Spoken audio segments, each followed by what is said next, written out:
Good morning, everyone. So today's questions, will the way we think influence our life expectancy? That's how long we will live. It seems to be a connection. I stumbled on a study this week, and I start with a couple of anecdotes. So I'm co-hosting a culture cafe. We invite people to have like what do you call it, non-partisan, non-political, open-minded conversation about a theme that my co-host have chosen. And we offer free coffee. Now this week, a gentleman showed up. He do that from time to time, and he started to narrate. That's my Swinglish. His viewpoint on the ongoing U.S. presidential election. But he did not talk about the pros and cons of each candidate, but which candidate he favored. He also concluded with a warning what would happen if the people chose the candidate he didn't favor.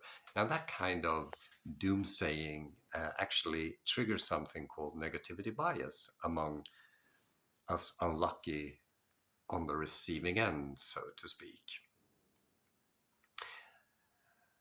I also meet a lot of people with health issues, actually. I don't know why, but maybe because I know something about it and people like to talk about it. One acquaintance, he suffered from blood pressure, high blood pressure, which is a lifestyle condition. And like other things like type 2 diabetes, non alcoholic fatty liver disease, and something else I think I've forgotten. It can be put into remission actually by changing the lifestyle. So it's too easy basically. But a common thing among people who suffers from lifestyle diseases, and I would like to include anxiety and sadness. Sadness different. It's on the same continuum as depression, but it's the starting point. So if you have depression, you should contact a psychotherapist. But I include those in lifestyle diseases, and I usually say that food will influence that. But also, you can actually uh, change your way of thinking. That's also a lifestyle condition. But this gentleman, he does what most people do. He defends his disease, so his lifestyle situation, uh, usually ending with a very common argument: uh, we have to live, which doesn't make any sense at all, of course. A similar thing happened 5 years ago when I had an interaction via mail with the then mayor of Helsingfors, who in an op-ed promoted vegetarianism and veganism. When I asked him about references, oh, he confessed that he didn't know what he was talking about. He didn't say it exactly like that, but it's the same connotation. Now, last year, he contracted cardiovascular disease. I wrote a piece about it. I talked about it here. I posted it on X and I included him. He still ignores me, which I don't think it makes sense. Or maybe it does. So let's see where we're going with this. So, why do people promote and then stick to viewpoints that are factual? And I tell you this, I'm no different than any other person. Um, so I do this too. Now, part of the explanation is called bias, and these are sort of subjective thoughts that have no connection to any reality. I think they say a disproportionate weight in favor of or against an idea or a thing, usually in a way that is inaccurate. We get stuck on things that are typically wrong. Um, and the bias, maybe it can be explained by natural stupidity, which is we choose prototypical information or things that is mentioned often, or just the things that easy to remember.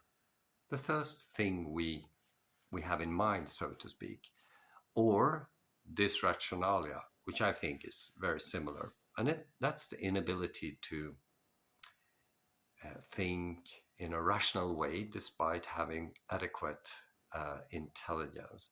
I mean, it sounds scary, isn't it?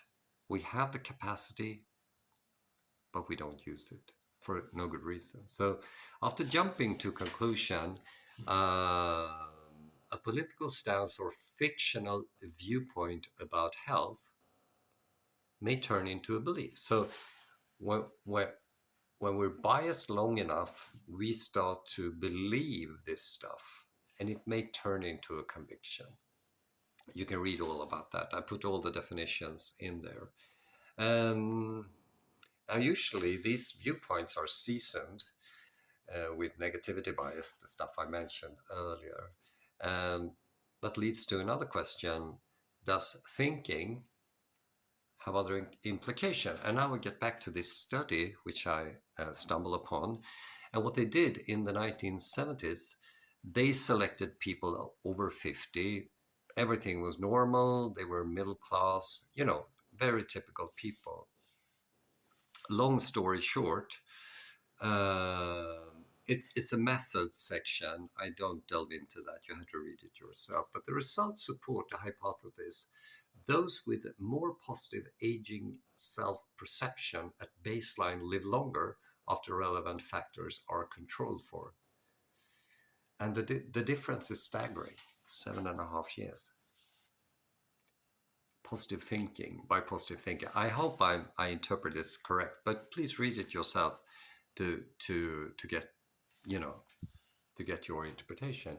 Now, in 2023, the EU and OECD published data on mental health in the EU, including Sweden and Finland. Now, Sweden and Finland is neighboring countries, and we share a language and we share a social culture, and we are more similar to one another from a biological point of view. But there is a difference: life expectancy. Swedes live on average 2 or 3 years longer than Finns. Now, here's another thing. This is from the city of Helsingfors. Finns who speak Swedish have longer life expectancy compared to Finns who do not speak Swedish. Think about that.